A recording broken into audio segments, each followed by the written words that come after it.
Hey guys, welcome back to Gautami Chowdary official. నేను ఈరోజు పల్లీల చట్నీ ఎలా చేయాలో మీకు చూపిస్తాను.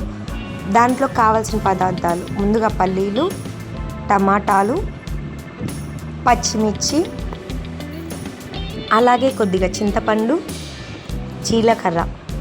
ముందు ఒక పెనం తీసుకొని దాంట్లో లైట్గా పల్లీలను వేయించుకోవాలి. మనము పల్లీలను ఎంత బాగా వేయించుకుంటామో మనకి టేస్ట్ ఆ పల్లీల వల్లే వస్తుంది కాబట్టి దాన్ని కొంచెం బాగా వేయించుకోవాలి. సేమ్ అదే పెనంలో కొద్దిగా ఆయిల్ పోసుకొని మ్యాక్సిమం 3 స్పూన్స్ అయితే సరిపోతుంది. దాని తర్వాత టమాటాలు, మనం కట్ చేసి పెట్టుకున్న టమాటాలు, అవి సగం బడ ఉడికిన తర్వాత పచ్చిమిరపకాయలు వేసుకోవాలి.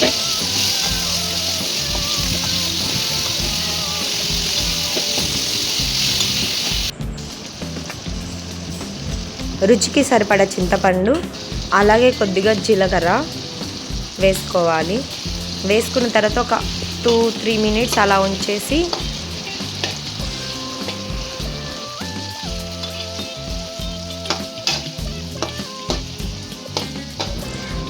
తర్వాత ఒక మిక్సీ జార్ తీసుకొని ముందుగా మనం పల్లీలని వేయించి పెట్టుకున్నాం అవి, వాటి తర్వాత ఇప్పుడు మనం చూపించాం కదా పేస్ట్, టమాటాలు, చింతపండు, పచ్చిమిర్చి అవన్నీ వేసుకున్న తర్వాత ఒక 4-5 రెబ్బలు చిన్నులపాయలు కూడా వేసుకోవాలి.